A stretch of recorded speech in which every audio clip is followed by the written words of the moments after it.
नमस्कार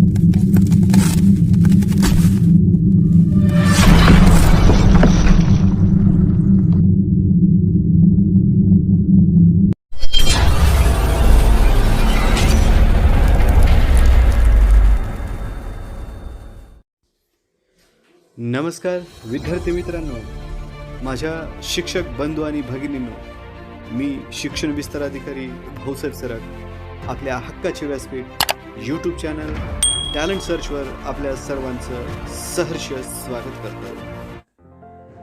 राज्यातील पहिलं गुलाबी गाव अशी ओळख असलेलं, हिरव्यागार निसर्ग सौंदर्यानं वेढलेलं, स्वच्छ मोकळे रस्ते, शेणानं सारवलेली अंगणं, रांगोळ्यांचा सडा, गोसंवर्धन व औषध निर्मिती करणारी गोशाळा, सगळ्या गावाला एकच गुलाबी रंग इत्यादी वैशिष्ट्ये असणाऱ्या नाशिक जिल्ह्यातील सुरगाणा तालुक्यातील अवघ्या 90 घरांचं भिंतघर हे गाव. 4 वर्षापूर्वी घडलंय हे गुलाबी गाव, पण सध्या चर्चेत आहे ते महाराष्ट्राचे राज्यपाल भगतसिंह कोश्यारी यांनी या गावाला दिलेल्या भेटीमुळे. महिला सबलीकरण व एकतेचा संदेश देणाऱ्या गुलाबी गावाची पडलेली भुरळ, लोकवर्गणीतून बांधलेली व औषध निर्मितीतून स्थानिकांना रोजगार देणारी गोशाळा आणि पर्यटकांसाठी 60 लाख रुपये खर्चून बांधलेल्या विश्रामगृहाचं उद्घाटन या निमित्तानं महाराष्ट्राचे राज्यपाल भगतसिंह कोश्यारी यांनी या गावाला भेट दिली.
भिंतघर या आदिवासी पाड्यातील प्रत्येक घर गुलाबी करण्याचं तसेच समाज जागृती करून हे गाव घडवण्याचं आगळं वेगळं काम केलंय जितेंद्र गवळी या प्राथमिक शिक्षकानं.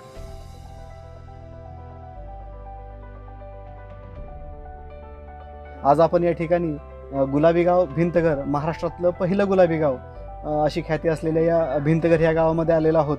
आणि महिलांचं सबलीकरण असेल, मुलींचं शिक्षण असेल, असा प्रमुख हेतू घेऊन या ठिकाणी काम सुरू केलेले जितेंद्र गवळी सर या ठिकाणी आता उपस्थित आहेत, ज्यांनी खऱ्या अर्थाने या गुलाबी गावाची मुहूर्तमेढ रोवली आणि त्यांच्या मूळ संकल्पनेला एक मूर्त रूप दिलं. आणि आज आपल्यासमोर हे आदर्श असं एक गुलाबी गाव आपल्यासमोर उभं आहे. सध्या ते जिल्हा परिषद जळगावमध्ये कार्यरत आहेत, परंतु या ठिकाणी ह्या गावाला उभं करण्यामध्ये किंवा हे गुलाबी गाव साकारण्यामध्ये त्यांचा सिंहाचा वाटा आहे. गवळी सर, आपलं या चॅनलवरती सहर्ष स्वागत आहे. धन्यवाद सर. सर, ही गुलाबी गावाची संकल्पना कशी काय सुचली तुम्हाला? मी ह्या भिंतघर या गावाला अगोदर इरमाळ म्हणलं जायचं आणि या इरमाळमध्ये जुन्या काळी एक वाघमारे नावाचं कुळातील एक जहागीरदार होते. त्यांच्या घर हा दगडांच्या भिंतीचं होतं आणि त्या दगडांच्या भिंतीच्या घरामुळे तो जो वाघमारे परिवार आहे तो ह्या तालुक्यात सुपरिचित होता आणि त्यामुळे ह्या पूर्ण गावाला भिंतघर असं नाव पडलेलं होतं. आणि जेव्हा मी ह्या ठिकाणी 2008ला रुजू झालो, 1 जानेवारी 2008ला, त्यावेळेपासून मी इथं थोडंसं पाहिलं की पूर्ण देशात बेटी बचाव बेटी पढावसारखे मोठमोठे प्रयोग सुरू आहेत आणि आपला हा जो पूर्ण सुरगाणा तालुका आहे आणि हा परिसर आहे हा आदिवासी भाग म्हणून ओळखला जातो. आणि ह्या आदिवासी भागामध्ये मला प्रकर्षानं जाणवलं, मी या गावात अनुभवलं की ह्या ठिकाणी मुलांपेक्षा दुय्यम दर्जा देण्यासारख्या काही गोष्टी मला आढळल्या. मुलींना शिक्षणाकडे पाठवणं हे थोडंसं दूरच होतं. शिकवणं तर सोडा, पण पुढं त्यांना शिक्षणासाठी पाठवणं दूर आणि लवकर बालवयात त्यांचे लग्न लावताना मला दिसली आणि हे काही मनाला काही बरोबर वाटलं नाही. म्हणून किमान आपण मोठं जर प्रयोग नाही काही करू शकलो तर असू द्या, परंतु किमान आपल्या शाळेत तरी 100% मुली आल्या पाहिजेत. त्यासाठी मी हळूहळू प्रयत्न सुरू केले.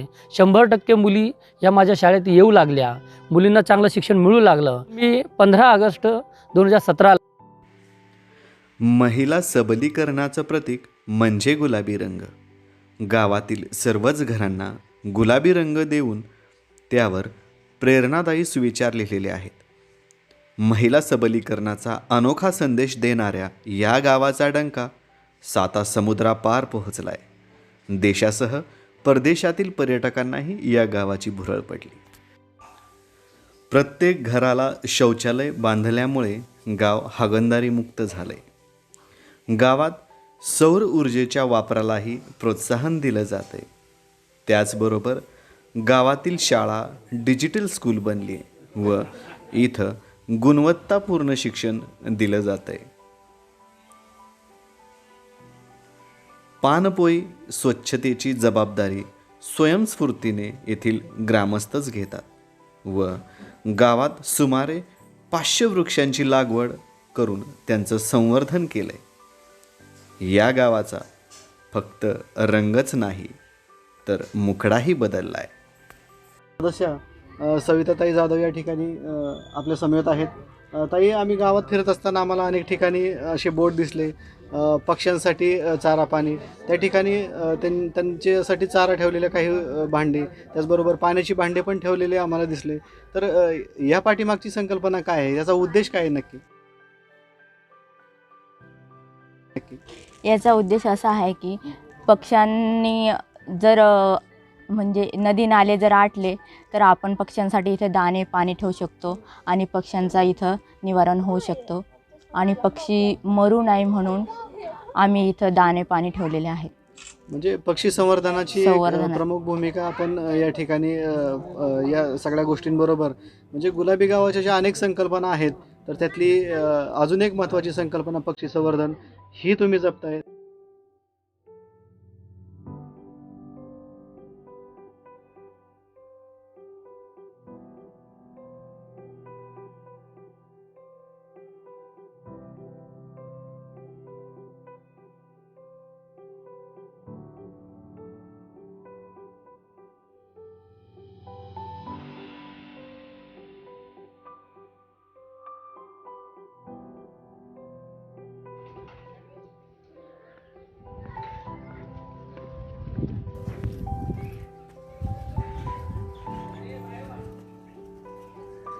भिंतघरमध्ये एकूण 11 बचत गट आहेत रोकडपाडा ग्रामपंचायत अंतर्गत.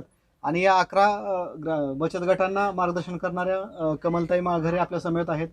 कमलताई, बचत गटाच्या माध्यमातून आपण खूप चांगलं आणि खूप मोठं असं काम उभं केलं आहे. काय कामं करतात आपले बचत गट?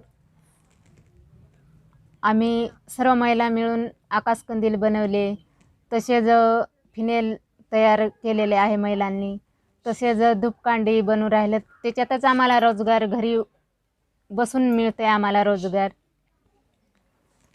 तसेच चूर्ण बनवले गेलं महिलांकडून, तसेच दाढेवरचं औषध बनवले गेलं. याच्यातून आम्हाला रोजगार उपलब्ध होतो. अच्छा. आणि यापूर्वी बचत गट याच्या अगोदर ह्या ज्या महिला आहेत आपल्या बचत गटातल्या, त्या कुठं काम करायच्या किंवा बाहेर गावाला जायच्या का काम करायच्या? हा, देशावर जायच्या, तिकडे त्या कामाला जायच्या, तिकडून ते पैसे 2 पैसे कमावून आणायच्या. आता गावातच रोजगार भेटतो त्यांना. या बचत गटामुळे त्यांना गावात